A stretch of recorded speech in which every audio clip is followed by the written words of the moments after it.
আমাদের প্রতিবেশী রাষ্ট্র নেপাল এখন আরও ভয়ানক অবস্থার মধ্যে দিয়ে যাচ্ছে। ইতিমধ্যেই নেপালের প্রধানমন্ত্রী দেশ ছেড়ে পালিয়েছেন, সঙ্গে আরও বেশ কয়েকজন মন্ত্রী তারা পালিয়েছেন।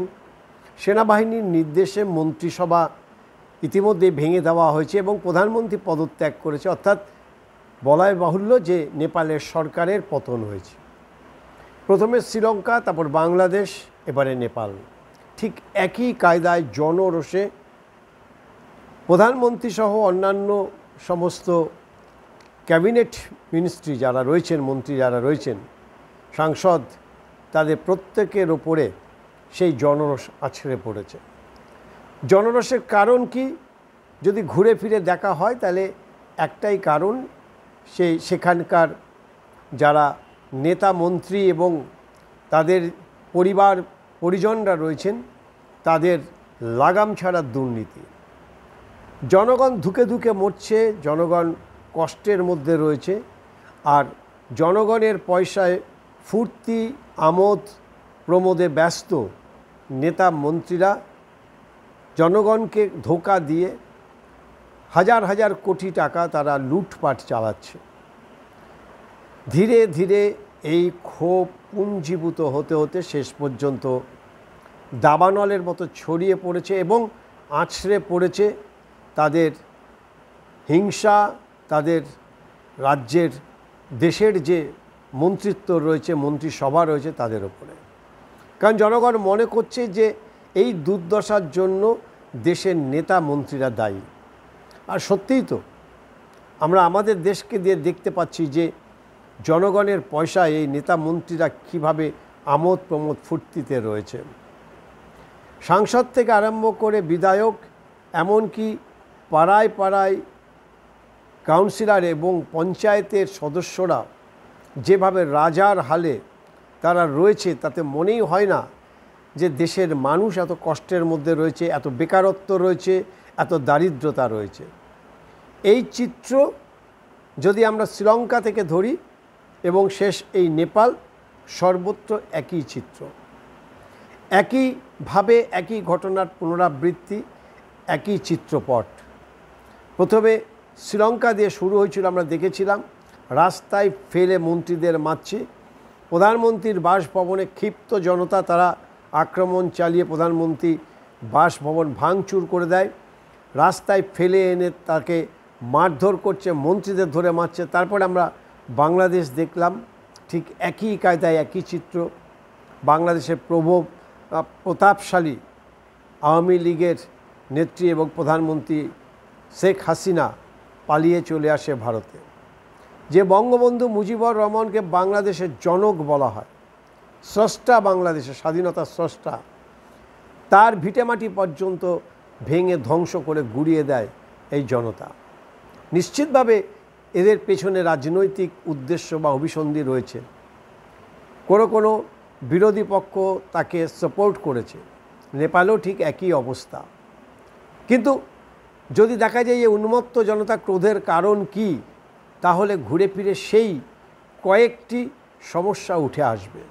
প্রথমত হচ্ছে দারিদ্রতা, দ্বিতীয় হচ্ছে বেকারত্ব এবং তৃতীয় এই লাগাম ছাড়া দুর্নীতি ক্রমশ মানুষকে ক্ষিপ্ত থেকে ক্ষিপ্ততর করে ফেলেছে।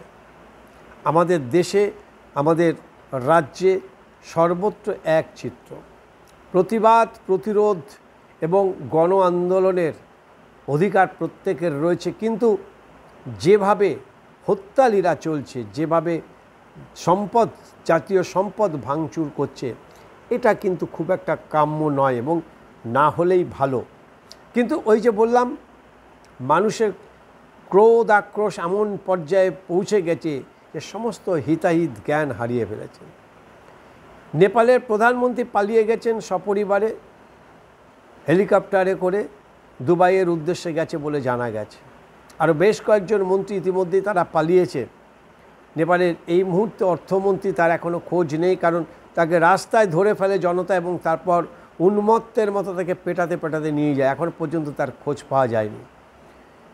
ঘনিষ্ঠ এবং বিশ্বস্ত সূত্রে মনে করা হচ্ছে যে তিনি সম্ভবত আর বেঁচে নেই।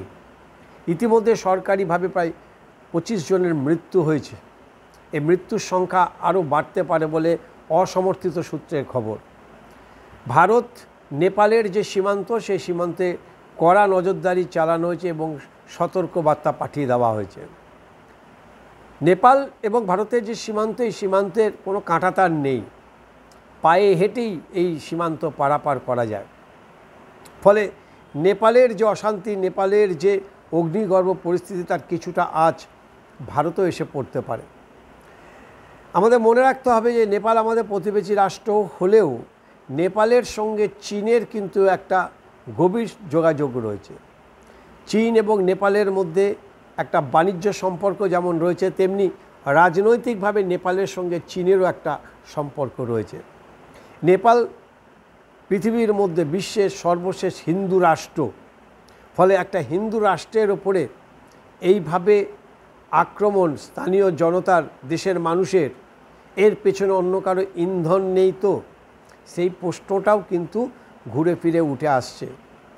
ভারতের বিদেশ মন্ত্রক এবং জাতীয় নিরাপত্তা পরিষদের যারা কর্তা ব্যক্তিরা রয়েছেন, তারা বিষয়টির উপরে নজর রাখছেন এবং পুরো নেপালের ঘটনার ওপরে ভারতের নজরদারি চলছে।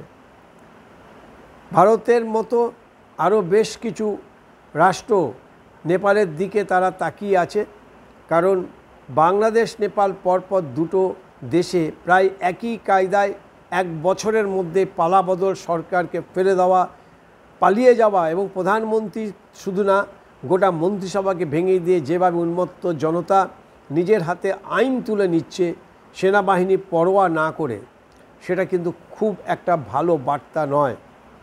ফলে ভারতবর্ষের যেমন এর থেকে শিক্ষা নিতে হবে, তেমনি এখনও সময় আছে যে সমস্ত নেতা মন্ত্রীরা জনগণের পয়সায়, জনগণের দ্বারা নির্বাচিত, জনগণের পয়সায়, জনগণের টাকায় আমোদ প্রমোদ ফুর্তি করে দুর্নীতির পাহাড় তৈরি করেছেন, নিজেদের পরিবার পরিজনদের সম্পদ বৃদ্ধি করেছেন, এটাও কিন্তু তাদের কাছে একটা শিক্ষণীয় ব্যাপার এবং একটা কড়া বার্তা বলেও মনে করা হচ্ছে।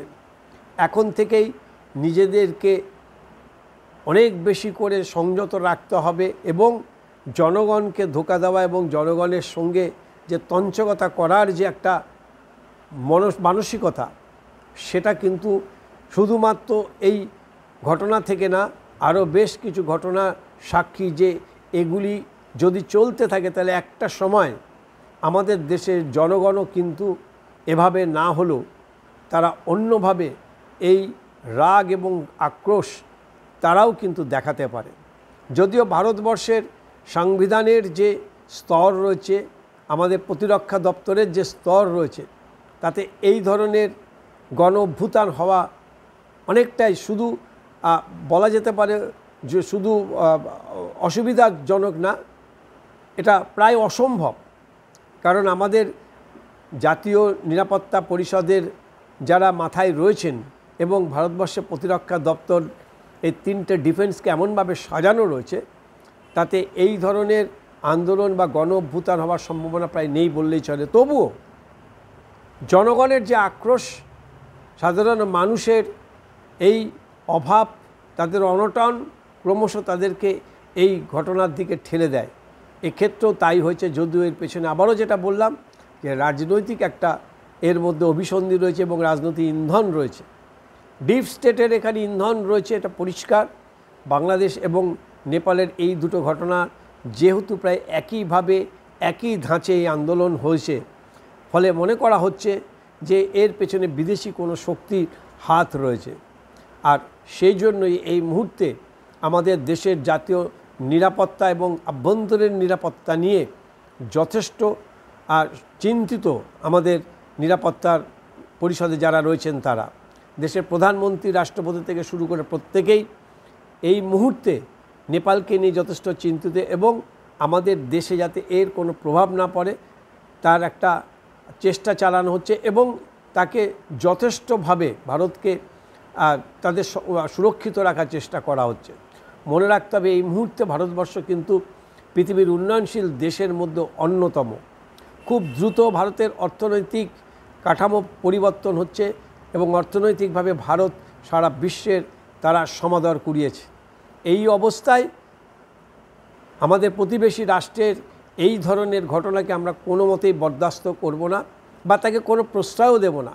যদি একে অনুকরণ করার কেউ চেষ্টা করে তাহলে আমরা নিশ্চিতভাবে আমরা মনে করতে পারি যে আমাদের দেশের যে প্রতিরক্ষা ব্যবস্থা এবং দেশের যে নিরাপত্তা ব্যবস্থা সেটা কিন্তু কড়া হাতে দমন করবে।